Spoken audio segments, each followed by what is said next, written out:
Le méchant, c'est ce qui façonne le cœur de toute histoire. C'est lui qui permettra à un protagoniste d'évoluer. C'est lui qui posera les enjeux et qui fera avancer le scénario. Mais si ce personnage est si important, si indispensable, vous vous doutez bien qu'il est plus que complexe de le créer de toutes pièces, avec un passé, une psyché et des ambitions qui sauront faire avancer l'histoire qu'on veut raconter. Et quand on voit que certains auteurs n'arrivent même pas à écrire un méchant correct pour leur œuvre, le cas JoJo's Bizarre Adventure paraît vraiment être un miracle. Car il faut en effet être un véritable génie pour réussir à écrire et développer 7 antagonistes différents, tous excellents. Donc aujourd'hui, je vous propose non pas un classement de puissance, mais bien un classement de qualité scénaristique et symbolique des 7 antagonistes majeurs de JoJo's Bizarre Adventure. Le tout premier antagoniste de JoJo est l'inévitable Dio, et c'est sans doute celui qui aura le plus marqué les mémoires, et qui, plus que tous les autres, sera devenu une icône de la licence. Mais Dio, avant d'être un nom connu dans le monde entier, n'était que le nom d'un enfant extrêmement pauvre, né dans un des endroits les moins fréquentables d'Angleterre. Le fils d'un père alcoolique et violent et d'une mère qui aurait pu être perçue comme sainte dans un contexte normal, mais qui, au contraire, était vue comme ridicule, voire peut-être même folle d'être généreuse au sein de l'environnement dans lequel elle vivait. Ce Dio avait tout pour suivre une vie de misère, une vie à rester dans cette même ville et à tenter de subsister. Mais malgré qu'il ne soit pas né au bon endroit, Dio n'est pas comme son père, ou comme la plupart des personnes qui peuplent sa ville. Il est débrouillard, capable d'avoir d'intéressantes réflexions dès le plus jeune âge et surtout très vif d'esprit. Il deviendra donc rapidement, et malgré son jeune âge, celui qui ramènera le plus d'argent dans son foyer, car là où son père ne fait que voler et dépenser cet argent dans l'alcool, et où sa mère préfère donner le peu qu'elle a aux autres plutôt que de subvenir à ses propres besoins, Dio lui gagne de l'argent grâce à son intellect et s'en sert pour faire survivre sa famille. Ainsi, depuis ce moment et jusqu'à ce qu'il devienne un être immortel et tout puissant, Dio aura en lui une haine et une colère incommensurable qu'il s'efforcera d'apaiser par de grands rêves ou des accomplissements faramineux. Cette haine de la soumission et de l'aristocratie,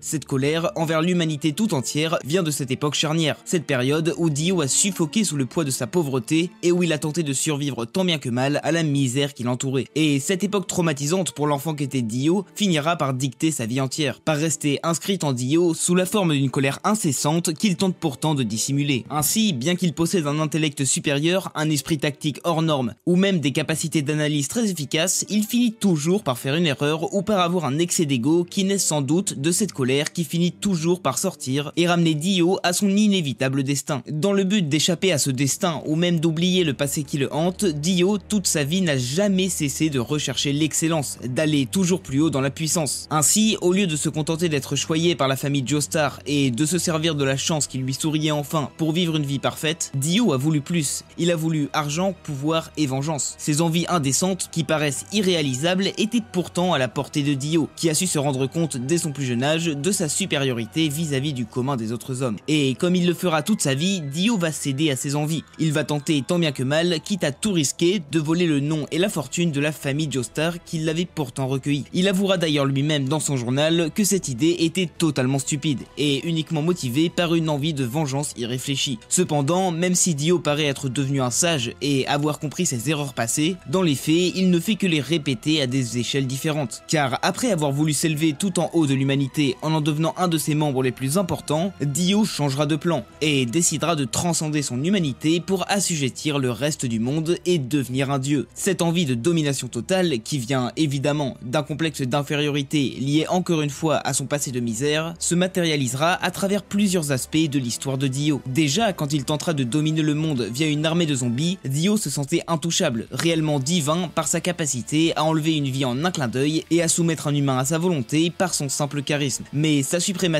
sous sa seule forme de vampire n'aura été que de courte durée, rapidement vaincu par le simple humain qu'était Jonathan, qui a su se transcender pour vaincre le monstre qu'était devenu Dio. Ainsi, en plus d'avoir échoué dans sa quête de devenir dieu, Dio se retrouve piégé au fond de l'océan durant un siècle. Cette nouvelle captivité, forçant de nouveau Dio à suffoquer dans son impuissance et à dépendre de la seule intervention de l'homme pour s'en sortir, le marquera brutalement. Et n'apprenant toujours pas de ses erreurs, Dio cherchera encore une fois à atteindre le rang de dieu après être sorti de son cercueil. Mais je dis qu'il n'apprend pas alors que ce n'est pas tout à fait vrai. En effet, le Dio de Phantom Blood se serait sûrement contenté de son The World pour partir à la conquête du monde. Mais le nouveau Dio, celui qui a cogité pendant 100 longues années seul face à lui-même, ne se contente pas de ce pouvoir paraissant pourtant invincible. Car quelle que soit sa puissance, ce stand ne cesse de rappeler à Dio sa faiblesse et son humanité. En effet, l'existence même de ce stand est due à un simple humain qui a voulu aider Dio, qui sans Enya n'aurait sans doute jamais pu obtenir une telle puissance. Mais surtout, ce stand garde en lui les traumatismes de Dio, arborant sur son dos des bouteilles d'oxygène rappelant évidemment le séjour de Dio au fond de la mer. Aussi, The World, par le fait qu'il soit bridé et incapable de révéler sa véritable puissance, rappelle sans cesse à Dio qu'il a été vaincu par un simple humain, et qu'il est aujourd'hui dépendant du sang de la lignée de Jonathan pour pleinement s'accomplir.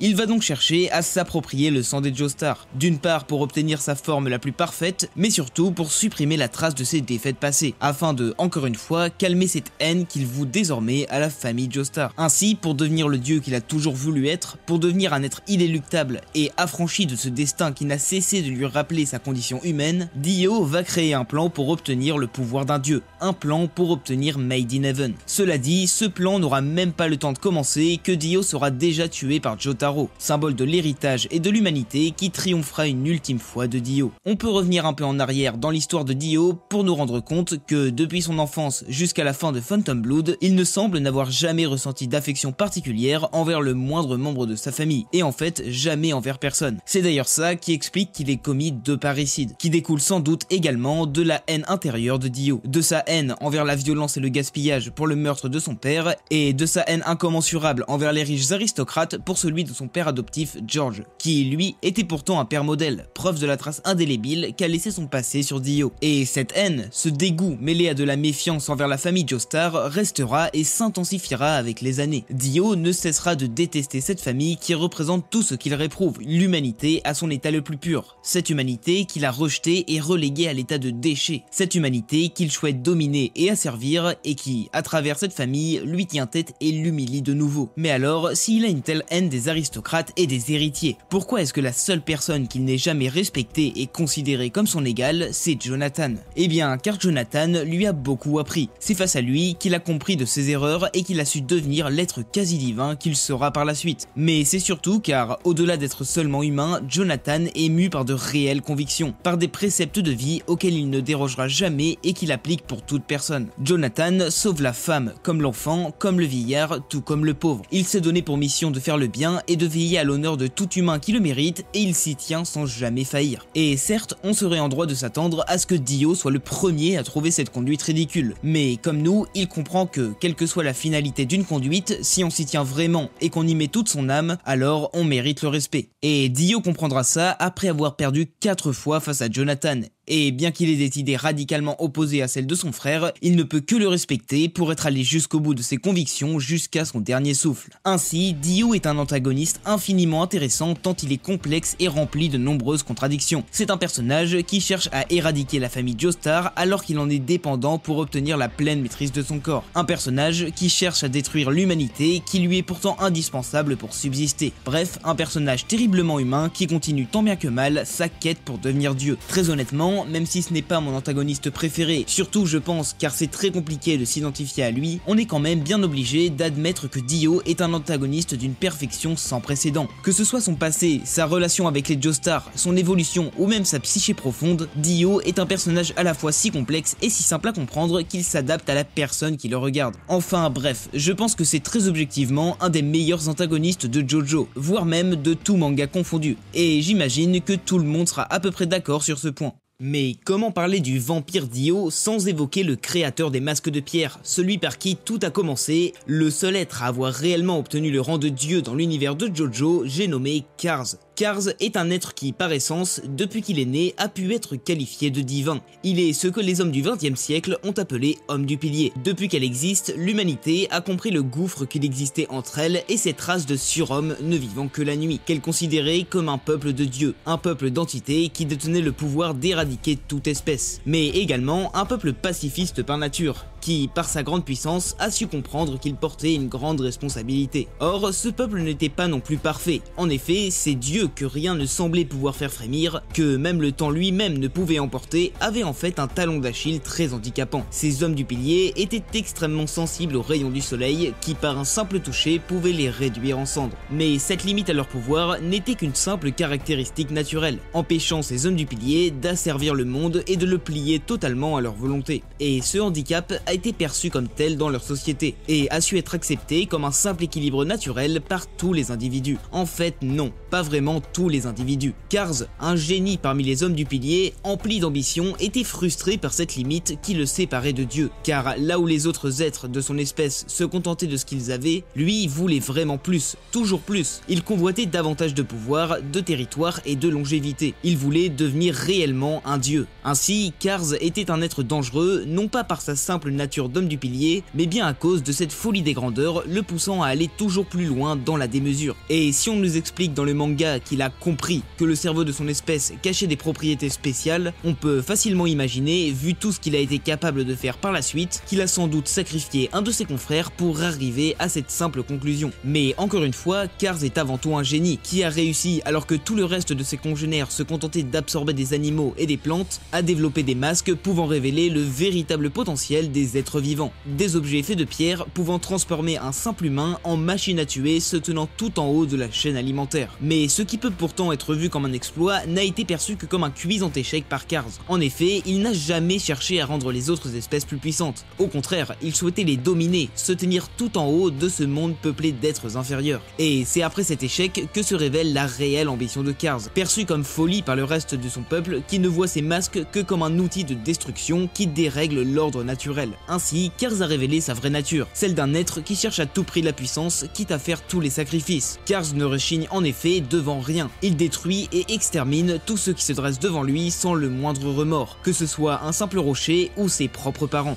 En ce sens, il est réellement né avec en lui une capacité divine, cette capacité à se détacher, cette manière d'oublier toute morale, tout sentiment pour avancer vers son but. Un peu à l'image d'un stoïcien, Kars oublie ce que lui dicte son cœur pour se concentrer vers le but que son esprit s'est fixé. Or, encore une fois, Kars se démarque par la démesure avec laquelle il s'engouffre dans cette voie. Là où les hommes, cherchant à se détacher de leurs émotions, essaient de le faire pour suivre un bien objectif, pour atteindre un graal personnel, tout en s'accrochant à une conduite qu'on pourrait qualifier d'irréprochable, Kars, lui, ne recherche qu'un bien personnel, sans se soucier du mal qu'il pourrait propager. Ainsi, il crée des vampires juste pour s'amuser, alors qu'il risque de détruire un équilibre naturel qui s'est construit pendant des millions d'années. De ce côté, on peut rapprocher Kars de l'image du scientifique fou, qui va bien trop loin dans ses expériences, quitte parfois à mettre la survie de l'humanité en danger. Mais Kars finit souvent par payer le prix de ses folies. Il va par exemple devoir affronter des manieurs d'ondes pour obtenir sa pierre d'Alja. Mais ces manieurs n'auraient tout simplement jamais existé si Kars n'avait pas créé des vampires qui les ont poussés à développer un art leur permettant de se défendre. Ainsi, Kars paye à la fois pour son arrogance vis-à-vis de l'homme et pour ses expériences passées. Donc, malgré toutes ces caractéristiques qui font de Kars l'être le plus proche du divin dans JoJo, il se rapproche terriblement de l'humain par de très nombreux aspects. Ainsi, ce rapprochement avec la race qu'il considère comme inférieure le rapproche également de Dio. Ces deux antagonistes d'une grandeur divine qui sont pourtant des monstres plus humains que l'homme lui-même. Et ce paradoxe peut prendre ses racines dans l'origine de l'homme. En effet, l'homme serait un être créé à l'image de Dieu, un être fait pour retranscrire la puissance du divin sur la terre. Faisons l'homme à notre image, selon notre ressemblance. Et qu'il tienne dans la soumission les poissons de la mer et les créatures volantes des cieux, et les animaux domestiques et toute la terre, et tout animal qui se meut sur la terre.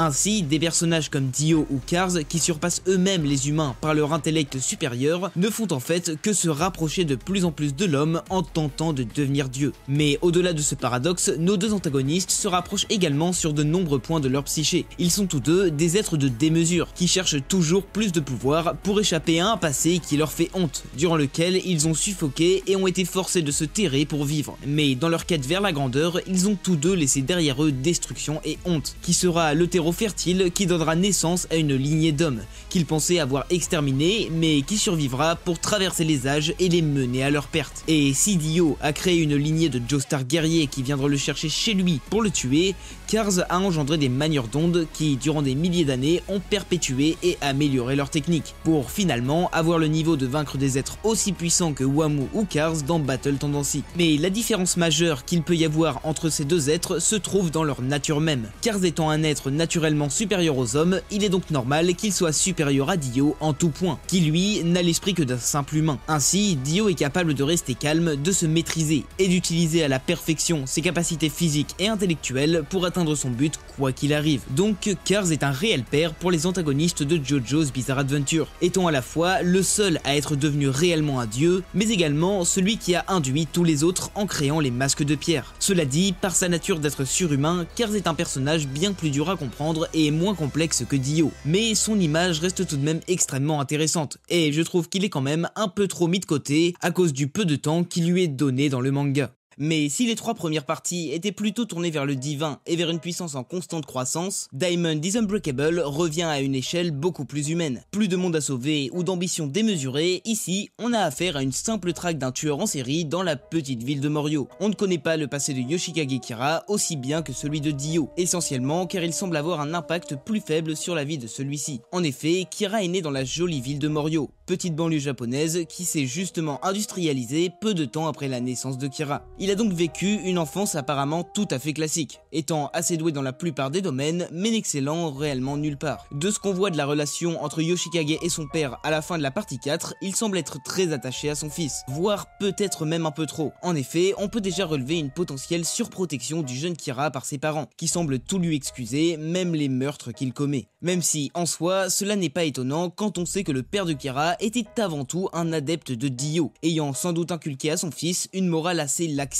Mais comme dit précédemment, contrairement à celui de Dio ou Cars, le passé de Kira ne semble pas assez impactant pour pouvoir expliquer totalement le comportement très discutable de celui-ci. En effet, ce qui caractérise vraiment Kira, et ce qui fait malheureusement de lui un antagoniste et surtout un méchant, ce sont ses nombreux troubles psychiques qui l'amènent à avoir des agissements terribles. En effet, Kira est un homme droit, carré, rempli de petites habitudes qui dictent ses journées, ses semaines, voire peut-être même sa vie tout entière. Kira est un homme qui voue une grande importance au contrôle de sa vie déjà, mais également au contrôle de celle d'autrui si cela lui semble nécessaire. Et là, on commence à voir les problèmes que peuvent amener une telle rigidité. Kira va toujours tout faire pour que tout se passe selon ses plans, que ce soit la simple organisation de sa matinée ou le meurtre d'une famille entière. Le problème étant que s'il peut être bénéfique de savoir s'organiser pour gagner en efficacité, pour Kira, cette prévision de tout ce qui va arriver en devient maladive. Kira ne peut pas dormir s'il n'a pas fait ses étirements et bu son verre de lait. Kira ne peut pas vivre une bonne journée s'il n'a pas eu ses 8 heures de sommeil. Et Kira ne peut pas dormir en paix s'il n'a pas su faire tout ce qu'il voulait selon ses plans ou si le moindre inconnu risque de s'ajouter à sa prochaine journée. Ainsi, vous commencez sans doute à voir se former le cercle vicieux d'une telle exigence de contrôle. Kira ne peut pas tout contrôler. Kira ne peut pas anticiper tous les problèmes et surtout, Kira aura beaucoup de mal à rétablir une routine qui s'est fait dérégler. Pourtant, il n'est pas idiot, bien au contraire. Yoshikage Kira est un être qui peut se montrer extrêmement intelligent, pouvant calculer, anticiper et réagir face à tout type de situation. C'est ça qui lui permet de survivre et de maintenir une routine malgré l'extrême rigidité qu'il impose à celle-ci. Mais alors, avec de telles qualités, il peut paraître étrange que Kira puisse ne serait-ce qu'avoir le moindre mal à vivre la vie tranquille à laquelle il aspire. Il lui suffirait de suivre sa routine parfaite sans accroc et de continuer à rester discret pour n'attirer ni attention ni problème. Mais à cette rigidité de vie absurde vient s'ajouter un caractère de psychopathe chez Kira, qui va l'amener dans les pires déviances. En effet, Kira est un personnage très égotique, aimant se savoir en position de supériorité et prenant un plaisir à surplomber les autres. Ainsi, quand ses plans sont malheureusement contrariés, Kira semble vouer une réelle admiration vis-à-vis de sa propre capacité à régler les problèmes de manière rapide et efficace. On peut donc expliquer pourquoi est-ce qu'il a perdu son sang-froid à cause d'ego trip, l'amenant à se faire éclater par Star Platinum et à révéler lui-même sa propre identité à Josuke. Ainsi, cet ego dont il peut faire preuve est la principale faiblesse de Kira dans les moments cruciaux, l'amenant à perdre des affrontements qu'il aurait dû gagner facilement et à gaspiller le pouvoir pourtant si puissant de Bite the Dust. Mais si telle est la cause de ses défaites dans les moments clés, c'est encore une autre facette de sa personnalité qui explique que Kira puisse se retrouver dans de telles situations. En effet, Kira semble avoir un réel problème avec la notion de contrôle de soi, qui est d'ailleurs très contradictoire avec son envie de contrôle sur le monde extérieur. Car si Kira souhaite que tout ce qui l'entoure n'agisse autrement que comme ce qui l'arrange,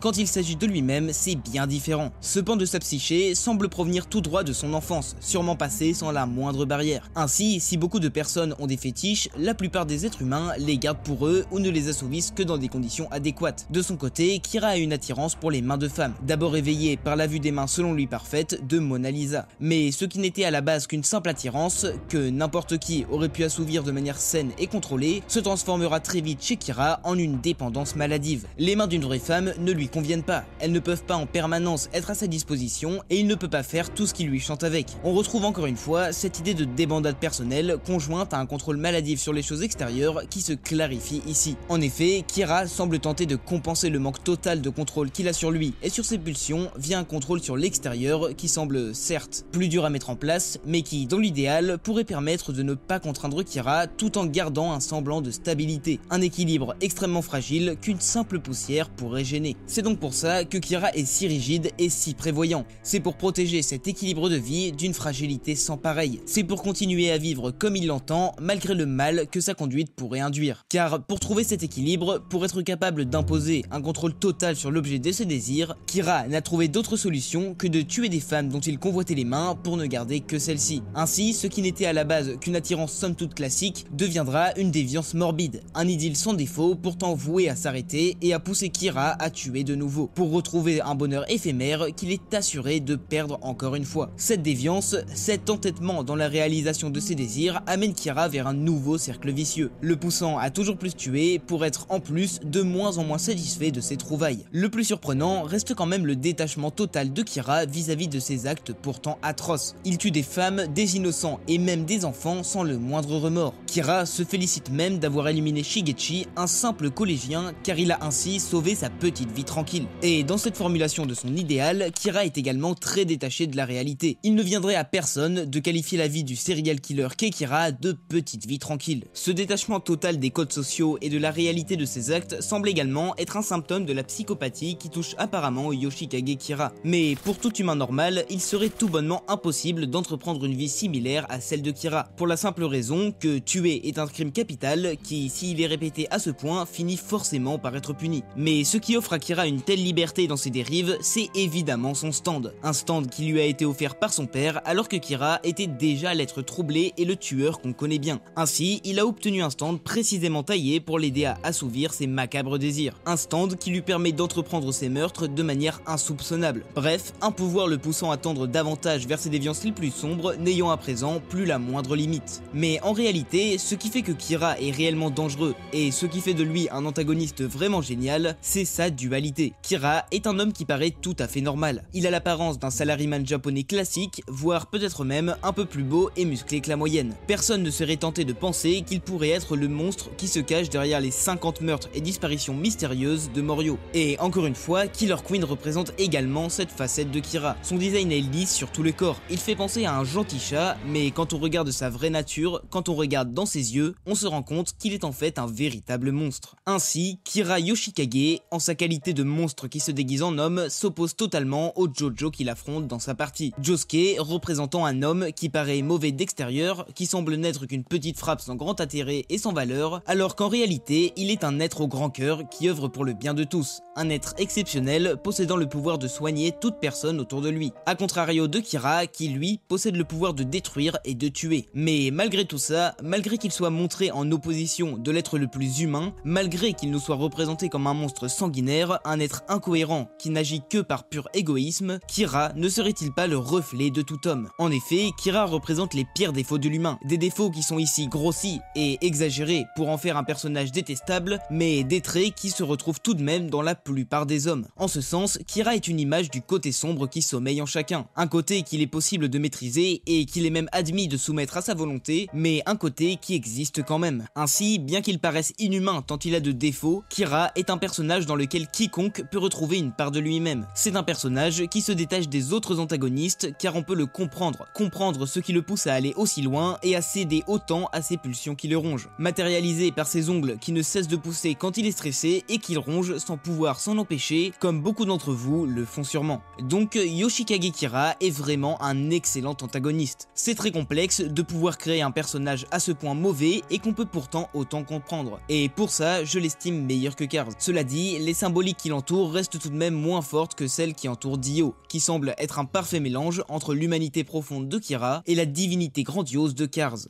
Mais est-il possible de créer un personnage qui s'oppose à ces deux notions? Un personnage qui soit à la fois un opposé de l'homme et de Dieu? Eh bien oui, Diavolo en est la preuve. Il est sans doute un des personnages les plus énigmatiques et mystérieux du manga. On ne connaît donc pas grand chose à propos de son passé. On sait néanmoins que Diavolo est né dans des conditions plus qu'étranges, qui constituent déjà un sérieux mystère quant à la nature de cet être. Sa mère était enfermée dans une prison pour femmes, donc sans possibilité de côtoyer le moindre homme depuis déjà 2 ans quand elle a accouché, alors qu'une gestation humaine ne dure normalement que 9 mois. Ainsi, quel genre de phénomène peut bien causer une naissance retardée à ce point? Honnêtement, je n'en connais pas, et je n'en ai trouvé aucun. Quoi qu'il en soit, cette naissance est déjà assez étrange, et Diavolo peut ici être rapproché de Jésus, qui est né d'une mère vierge. Mais si Jésus est né fils de Dieu et dans le but d'apporter la prospérité et le bonheur aux hommes, Diavolo semble plus être une engeance du diable, de Satan lui-même qui aurait donné naissance à son fils, ou se serait réincarné lui-même dans cet enfant né miraculeusement. Cela expliquerait ce nom plus qu'évocateur donné à ce personnage qui finalement semble bien le mériter. Malgré cette naissance étrange, Diavolo grandira aux côtés d'un prêtre, qu'il élèvera avec amour comme son fils. Il nous est décrit comme un enfant gentil, bien qu'un peu niais, qui semblait porter attention à la vie des autres êtres vivants. Une description étrange quand on sait que le jeune Diavolo gardait en fait en otage sa propre mère sous sa maison, et n'hésitera pas une seconde à tuer son père et à incendier son village pour éviter d'être découvert. Ainsi, Diavolo semble être un nom bien approprié à un personnage à ce point cruel. Mais qu'est-ce qui peut bien expliquer un tel revirement de situation? Diavolo était décrit comme un enfant bienveillant, gentil et attentionné. Un tel changement ne peut pas être expliqué uniquement par une crise d'adolescence. Et pour le coup, ce n'est pas non plus dû à une simple façade comme c'était le cas pour Kira. Ici, le changement de Diavolo est sûrement dû à un trouble dissociatif de la personnalité. Il aurait donc deux personnalités bien distinctes, voire même plus. Il aurait deux âmes différentes qui cohabiteraient dans un même corps. D'un côté, Doppio, semblant être un jeune homme assez svelte, un peu simplé, avec une petite voix qui est sûrement le jeune homme décrit pour parler de l'enfance de Diavolo, et de l'autre côté, on a Diavolo, le boss de la mafia, le manieur de King Crimson, un homme grand, musclé et à la voix grave qui n'a aucune pitié à éliminer tous ceux qui se mettent sur son chemin, qui semble lui être la personnalisation du diable. Cela dit, on ne sait pas vraiment quand est-ce que ce trouble s'est déclaré chez Diavolo, mais au vu des événements qui nous sont exposés, on peut imaginer qu'il a commencé réellement pendant son adolescence, le poussant à trouver et à séquestrer sa mère et plus tard à tuer son père adoptif. Ainsi, Doppio, qui semblait être la personnalité d'origine, finira par se faire dévorer et petit à petit évincé par Diavolo, n'ayant aucun contrôle sur son corps quand Diavolo est aux commandes et surtout n'étant même pas conscient de ce trouble qui le touche. Après avoir détruit son village, Diavolo ira en Égypte et y trouvera des flèches à stand qu'il revendra en quasi-totalité pour n'en garder qu'une via laquelle il fondera son organisation criminelle, la Passionnée. Voilà, c'est tout ce qu'on sait sur sa vie. À part ça, Diavolo nous est totalement inconnu. Même certains détails qui nous paraissent très simples nous sont cachés.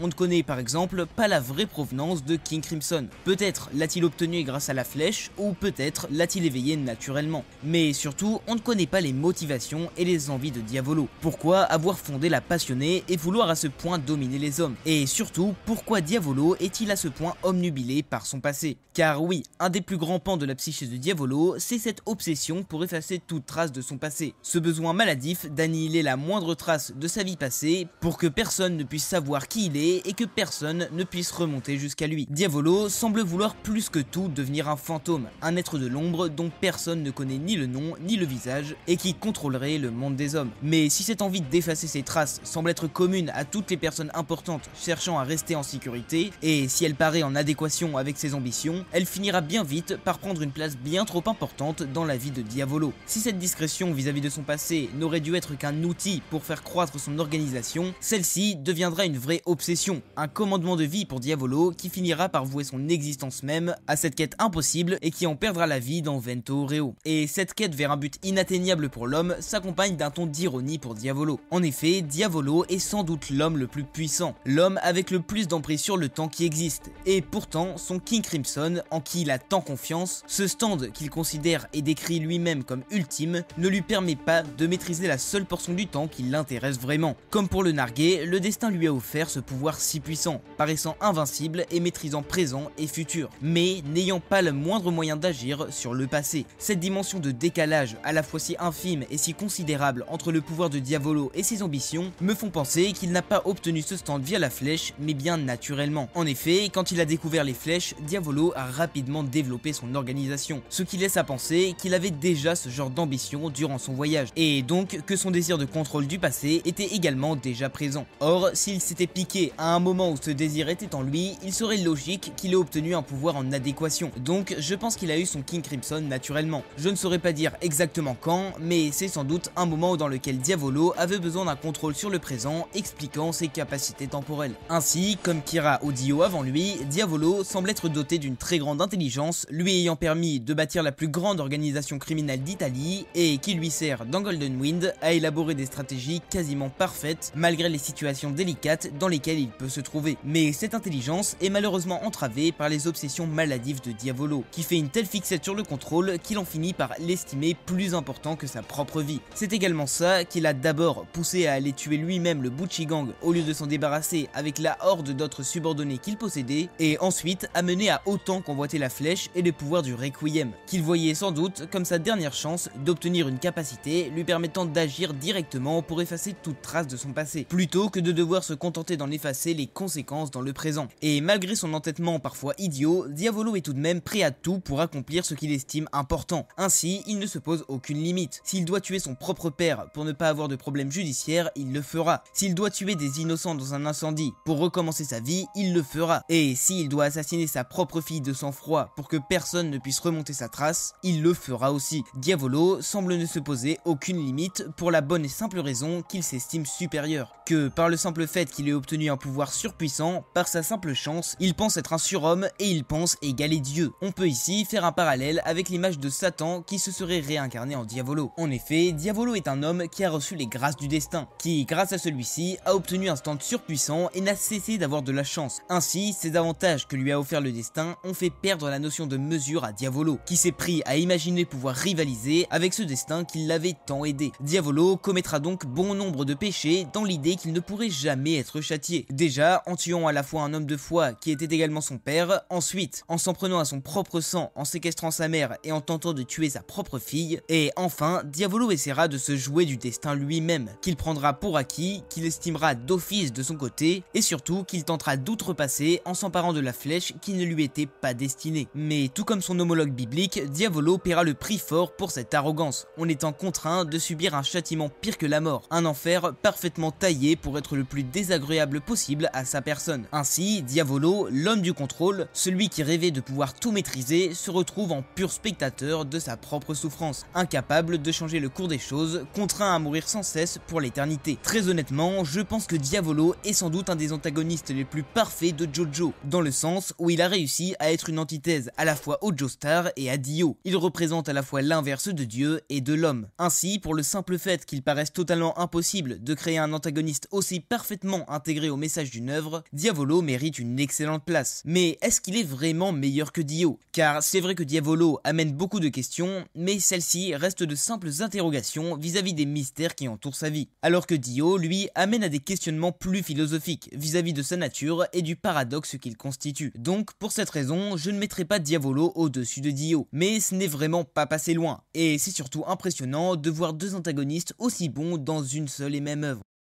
Entre le diable et Dieu, les antagonistes de JoJo semblent vraiment tourner autour du thème de la religion.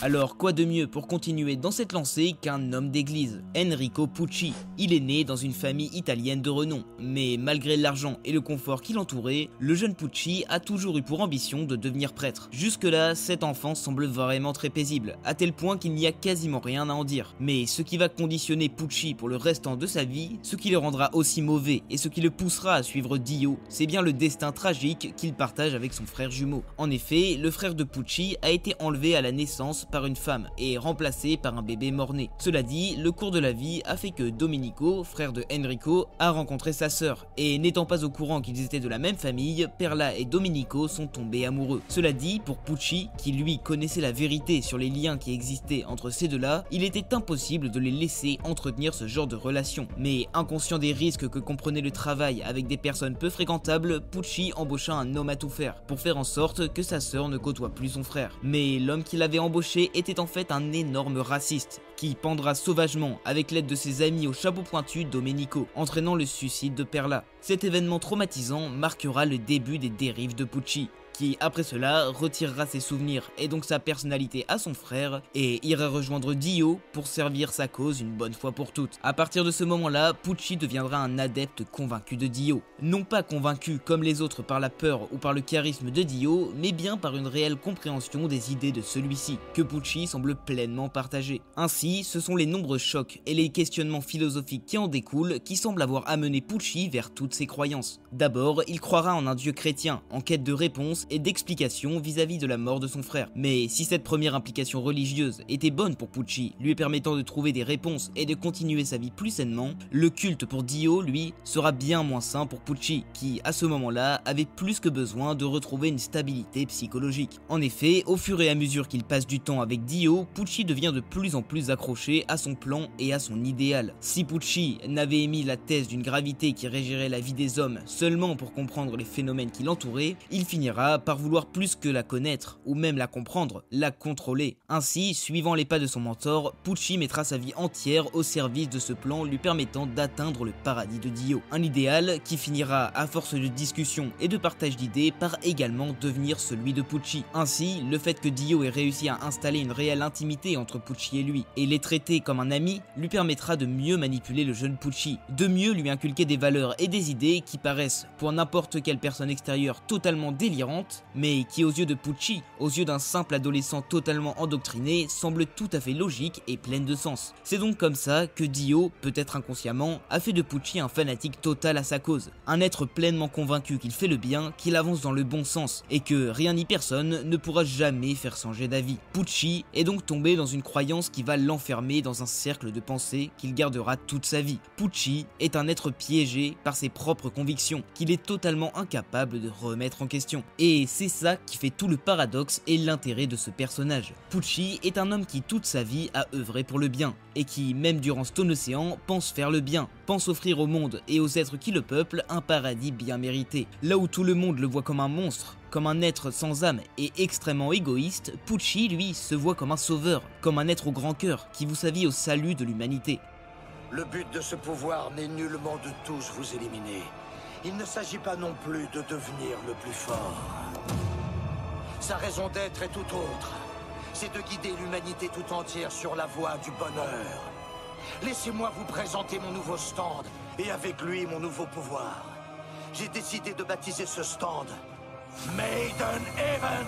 Et dans ce sens, Pucci est une représentation des fanatiques en général. Le fait de voir un personnage aussi certain que des choses tout à fait égoïstes sont bonnes pour le plus grand nombre paraît presque risible quand on regarde le tout d'un point de vue extérieur, ce qui permet, dans une certaine mesure, de prévenir de ce danger qu'est le fanatisme, qui peut se cacher derrière tout et n'importe quoi. D'ailleurs, on a ici la représentation de la dérive la plus fréquente du fanatisme. En effet, Pucci était à la base un prêtre qui croyait en Dieu, un Dieu qui, je le rappelle, prônait la paix, la bienveillance et l'acceptation dans le but de rapprocher la terre où nous vivons d'un paradis réservé aux âmes les plus pures. Or, Pucci finira par totalement trahir ce dieu pour lequel il disait pourtant vouer sa vie. Déjà, en prêtant allégeance à Dio, Pucci offre son âme à une autre cause divine tournée vers un autre idéal, lui retirant tout droit de se prétendre messager de Dieu. Mais à la limite, ça, ce serait sans doute son péché le moins grave, Dio lui ayant tout de même prouvé qu'il possédait des pouvoirs se rapprochant du divin en réparant son pied touché par une déformation. Mais Pucci va bien plus loin. Quand il utilise des méthodes répréhensibles comme le meurtre, le chantage ou la manipulation pour atteindre son but, il va totalement à l'encontre des valeurs mêmes pour lesquelles il se bat. Et surtout, la nature même de son objectif représente un péché. En cherchant à atteindre le paradis, en cherchant à l'offrir à l'humanité, Pucci cherche en quelque sorte à remplacer Dieu. Il cherche à accomplir lui-même, simple mortel, ce qu'il attend de son Dieu. Ainsi, Pucci finira châtié par le destin lui-même, en perdant la la vie de la manière la plus ironique qui soit. Pucci mourra de la main du stand de son propre frère car il lui avait retiré. Et surtout, il périra à cause de son propre pouvoir, à cause de cette capacité divine lui permettant d'échapper au destin, offrant donc à Emporio la possibilité de le tuer. Ainsi, Pucci est un personnage très intéressant, essentiellement car il permet de se questionner sur la notion de fanatisme et de se rendre compte que c'est un réel danger dont il faut se méfier, et qui peut réellement toucher même le plus vertueux des hommes par sa capacité à aveugler l'humain. Pucci n'est donc pas un personnage aussi complexe que peuvent l'être Diavolo ou Dio, mais sa psyché et son développement sont vraiment très parlants, montrant la faiblesse de l'homme et les dangers auxquels notre esprit peut être exposé. Malgré ses grandes qualités, et même si je sais que ça fait justement partie intégrante de son personnage, je trouve tout de même que Pucci est un peu trop effacé par Dio, ou en tout cas de manière peut-être un peu trop flagrante, donc je le considère comme le moins bon des antagonistes pour le moment, seulement car la thématique explorée à travers lui est plus récurrente que celle montrée par Cars ou Kira, mais le simple fait qu'un aussi bon antagoniste se retrouve tout en bas montre à quel point le niveau est haut.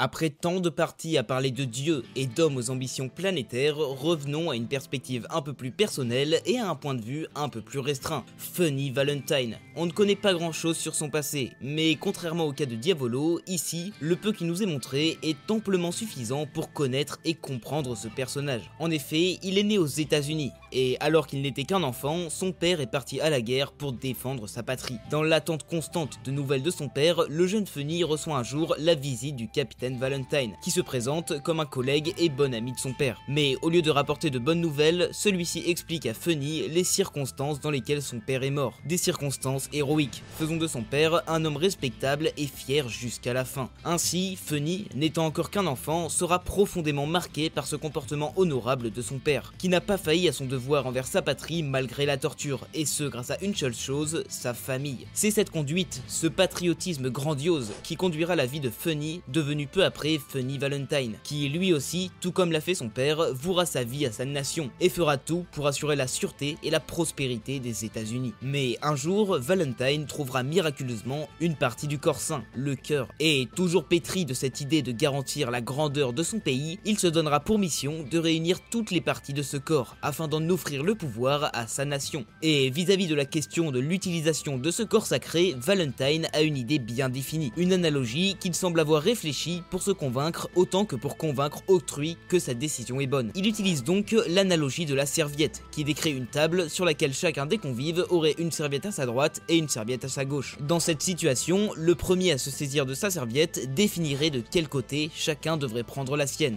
Autrement dit, le premier à agir imposerait à tous les autres de quel côté ils doivent prendre leur serviette. Or, la personne qui prend la serviette le premier doit impérativement être importante, être respectée par tous, car dans le cas contraire, les autres personne pourrait, et à raison, remettre en question sa légitimité à prendre cette décision pour tout le monde. Et cela impliquerait donc le risque que quelqu'un brise la chaîne et se saisisse d'une serviette du mauvais côté, privant par conséquent quelqu'un de sa serviette. Ainsi, Valentine veut absolument obtenir ce cadavre et le céder à son pays, afin que les États-Unis deviennent la grande nation, le pays le plus respecté, et donc par conséquent celui qui serait légitime à prendre la serviette, à guider le monde dans la direction qu'il estimerait être la meilleure. En fait, pour vous donner une idée, dites-vous que le but de Valentine, c'est de faire des États-Unis une hyperpuissance, un peu comme celle qu'ils ont été dans la vraie vie pendant la deuxième moitié du XXe siècle et jusqu'aux années 2010, durant lesquelles les États-Unis étaient incontestablement la puissance numéro 1, et surtout pendant lesquelles ils avaient leur mot à dire sur presque toutes les affaires géopolitiques, que ce soit du commerce ou de la guerre. Enfin bref, Valentine ne montre donc aucun scrupule à voir les autres pays privés de bonheur, si c'est pour que sa nation puisse les diriger, puisse être celui qui décidera le premier et qu'on écoutera. Il ne se montre pas non plus réticent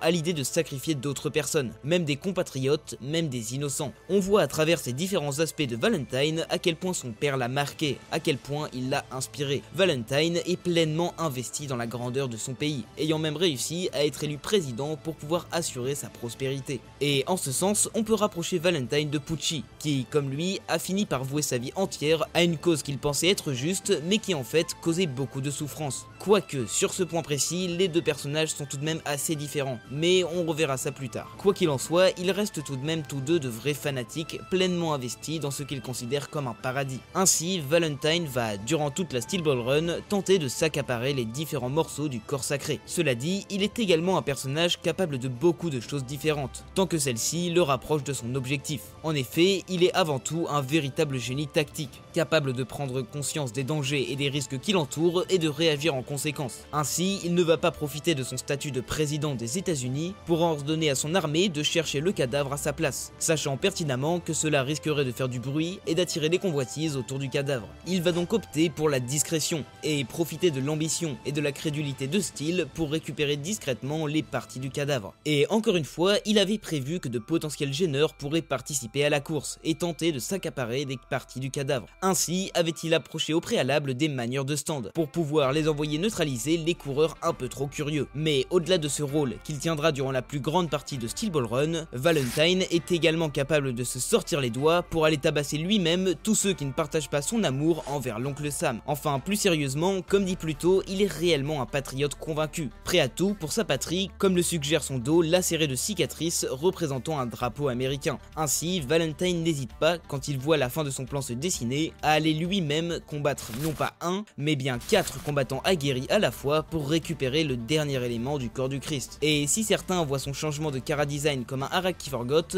personnellement je vois plutôt ça comme une manière d'exprimer cette double face de Valentine, à la fois capable de manigancer dans l'ombre tel l'archétype du petit gros vicieux et de tabasser des manières de rotation et de stand en 1v1 avec son D4C qui est tout simplement surpuissant. Et cela appuie également un des points les plus importants pour bien comprendre pourquoi est-ce que Valentine est un personnage aussi génial, c'est son réalisme. En effet, Valentine est un personnage réaliste à plusieurs niveaux. Déjà, il est réaliste en tant que personnage, c'est réellement quelqu'un qui pourrait exister, car il n'a pas des vêtements ultra extravagants, mais en fait, ça suit le fait que sa psyché soit réellement cohérente avec l'esprit d'un humain normal. Il a des réflexions et des agissements qui se rapprochent de ce que pourrait avoir Monsieur Tout-le-Monde. On connaît tous quelqu'un de patriote qui aime sa nation, alors qu'il est quand même beaucoup moins probable d'avoir quelqu'un qui se prend pour Dieu ou pour le diable dans son entourage. La notion de président des États-Unis est également bien plus claire dans notre tête que celle de roi démon vampire ou de surhomme inca, en plus d'être réelle contrairement à ces dernières. Donc Valentine est un vrai humain auquel on peut s'identifier plutôt facilement. Ensuite, il est également réaliste en tant que personne. En effet, ça me permet de revenir un peu plus sur ce que j'ai dit auparavant par rapport à Valentine et Pucci, car Valentine, bien qu'il soit entièrement dévoué à sa nation, reste tout de même totalement conscient du mal qu'il fait. Il sait ce que vaut la vie humaine, et il est conscient quand il en sacrifie. Il sait également que garder le cadavre pour la grandeur de son pays implique de le retirer aux autres. Et c'est réellement ça qui différencie Valentine le patriote de Pucci le fanatique. C'est cette notion de conscience,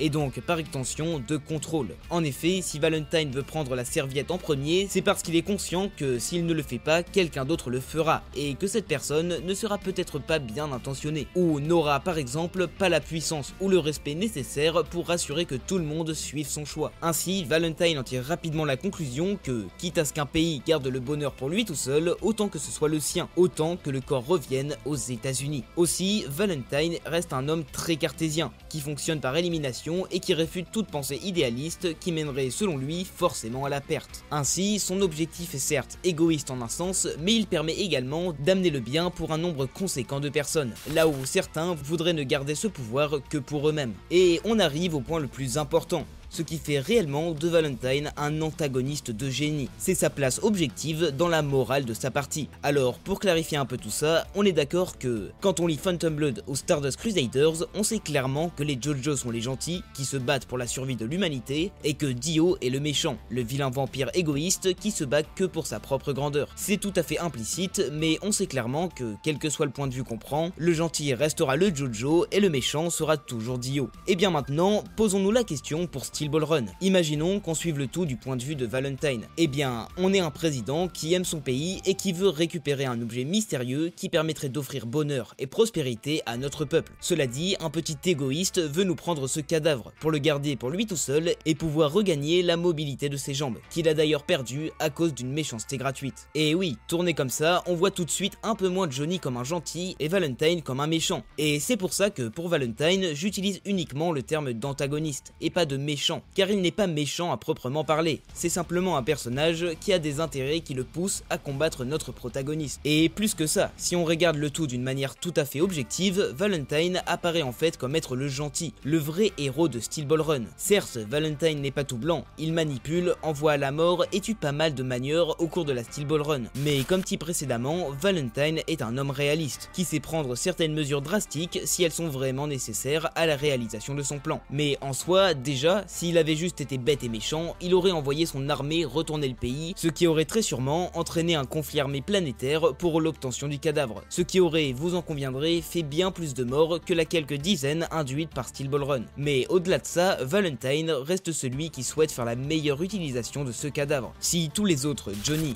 Hot Pants ou Diego, veulent s'en servir pour des intérêts purement personnels, Valentine, lui, souhaite faire en sorte qu'il profite au plus grand nombre, qu'il aide tout un pays. Et en plus de ça, Valentine a réellement été choisi par le cadavre. C'est lui qui a découvert son existence le premier, et c'est lui qui a été choisi pour obtenir finalement ce cadavre. Et là où on voit qu'un personnage comme Johnny n'était vraiment pas un gentil au sens propre du terme, c'est qu'il a effectivement fini par utiliser le cadavre pour lui tout seul, ce qui a d'ailleurs fini par le mener à sa perte. Mais quant à savoir si Valentine est réellement un gentil, là je dirais que ça dépend tout simplement de l'état d'esprit de chacun. Enfin, Valentine reste tout de même un antagoniste mémorable, un personnage complexe mais tout de même parfaitement compréhensible, un être tout à fait humain qui garde en lui un héritage qu'il fera tout pour honorer, et surtout le seul antagoniste qui aura réussi à devenir le héros de sa partie. Honnêtement, je ne suis sûrement pas tout à fait objectif en faisant ça, vu que Valentine est clairement mon antagoniste préféré, toute œuvre confondue, mais je le considère tout de même comme le meilleur antagoniste de JoJo, et je compte sur vous pour me dire ce que vous en pensez en commentaire. Mais depuis le début, Cars est le seul antagoniste à ne pas être un humain. Alors pour lui tenir compagnie, voyons un peu ce qu'il en est de notre homme rocher. Toru, comme tous les hommes rochers, il a été abandonné à la naissance par sa mère, et a donc été contraint de se débrouiller seul, et d'exterminer une colonie de frelons pour assurer sa survie jusqu'à l'âge adulte. Ainsi, les hommes rochers sont formatés dès la naissance à ne compter que sur leur propre personne, ce qui explique le fait qu'ils ne vivent pas en communauté, et surtout qu'ils soient aussi peu nombreux. Mais alors, en sachant ça, on comprend bien plus facilement la nature et le comportement de Toru. En effet, Toru est très égoïste et ne vit que pour sa propre personne. Donc ses ambitions personnelles sont d'être à la tête du business du Rokakaka, afin d'en contrôler totalement le stock et de ensuite, grâce à ce Rokakaka, créer un remède parfait, un élixir qui pourrait absolument tout soigner si tant est qu'on en ait les moyens. Et oui, car c'est ça le but profond de Toru, son ambition la plus ancienne et celle qui guide toute sa vie, c'est la richesse et la reconnaissance. Toru veut vivre la meilleure vie qui soit, et étant donné qu'il a un esprit cartésien comme celui de Valentine, il a vite compris que ces deux choses sont d'excellents vecteurs de bonheur. Et du coup, comme Valentine, Toru n'hésite pas une seconde à faire des sacrifices pour atteindre son idéal. De nature plutôt discrète et antisociale, il va aller à l'inverse de cela pour attirer la sympathie de ses adversaires. Preuve que ses convictions et ses désirs sont plus puissants encore que sa propre nature. Mais si à la limite il se contentait de ça, ça serait tout à fait acceptable. Mais laissez-moi vous rappeler qu'il est l'égoïste ultime, qui ne voit qu'à travers un seul prisme sa propre réussite. Ainsi, il n'hésite pas une seconde à envoyer à la mort absolument tous ses associés si c'est dans l'espoir de se débarrasser de Josuke et compagnie qui sont la seule chose à le séparer de son objectif. Et en vrai, il se rapproche vraiment pas mal de Valentine sur beaucoup de points, car en plus d'avoir de grandes convictions, d'être tout aussi égoïste et d'être tout autant prêt à tout pour arriver à ses fins, Toru est également un personnage à la vision très réaliste. Réaliste dans le sens où il a su sonder le monde dans lequel il évolue, et en comprendre les rouages. Mais surtout, Toru est réaliste pour son côté à toujours chercher la sécurité, et à rester discret pour n'être absolument jamais embêté par personne. Ainsi, il est le chef de l'ombre, dont personne, pas même les subordonnés, ne connaissent l'identité. Mais cette envie de discrétion n'est absolument pas due, comme chez Diavolo, à un trouble autodestructeur. Ici, Toru ne cherche à rester caché que pour être certain que son plan réussisse, que pour pouvoir attaquer de la meilleure manière possible. Et c'est sans doute en réponse à cette envie de protection absolue et à ce besoin de discrétion que Toru a obtenu son Wonder of You. Ce stand est extrêmement bien calibré pour les envies de son manieur. En effet, déjà, sa capacité secondaire à se déguiser en humain reflète clairement cette envie de rester en retraite, de rester discret. Et sa capacité principale à rediriger les calamités vers d'autres personnes permet à Toru de rester en totale sécurité étant donné que son pouvoir s'appuie littéralement sur une logique naturelle, sur une force immuable comparable au destin lui-même. Mais c'est également ce pouvoir, ce stand tout simplement divin, cette force inévitable qu'est Wonder of You qui fait la plus grande faiblesse du personnage de Toru. En effet, avec un stand aussi puissant et incarnant littéralement le danger de Jojo Lion, Araki a finalement fait un doublon. Wonder of You empiète sur le développement de Toru. Sa présence en devient presque étouffante pour son manieur qui se retrouve réduit à quelques simples flashbacks et à un pauvre demi-chapitre de background. Toru n'est mis dans Jojo Lion qu'à la place d'une sorte de réceptacle pour la puissance divine qu'est Wonder of You, sans vraiment être caractérisé en tant qu'individu. Parce que là, tout ce que je vous ai dit, c'est juste de la déduction par rapport au peu qu'on a pu voir de lui. Il n'exprime finalement jamais réellement la vraie raison de ses actes, qu'on ne peut que supposer. Araki ne nous expose jamais vraiment la psyché ou les spécificités psychologique de ce personnage qui aura été presque anecdotique au sein de tous les autres antagonistes incroyables de ce manga. Mais en vrai, ce n'est pas non plus comme si Araki ne savait pas écrire, et ce n'est sûrement pas moi qui vais remettre en cause son talent. Mais je pense que pour Toru, il a voulu continuer dans le chemin de Valentine et nous montrer un personnage réaliste à l'image d'une certaine partie de la jeunesse. Un personnage pragmatique qui ne voit la réussite que par le prisme de l'argent et qui ne jure que par une logique pure, amenant à des choix tout à fait réfléchis, exempts de fantaisie.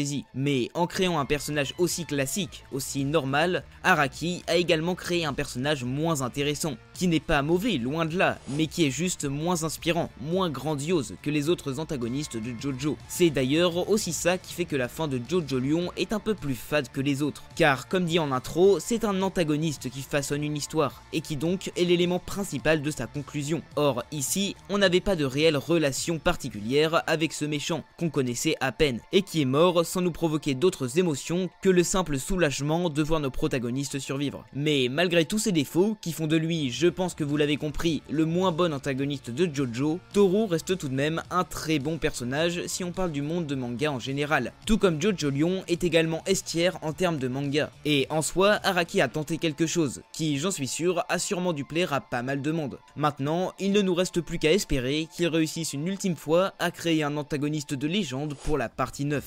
Voilà pour cette vidéo sur les antagonistes de Jojo, une longue vidéo, et si vous êtes resté jusque là, merci beaucoup. J'espère que ce genre de vidéo plus longue et travaillée vous plaise toujours. D'ailleurs, merci beaucoup pour vos retours sur la dernière vidéo du style. En tout cas, si cette vidéo vous a plu, n'hésitez pas à la liker et à me dire ce que vous en avez pensé en commentaire. Et moi je vous dis à plus tard pour une prochaine vidéo.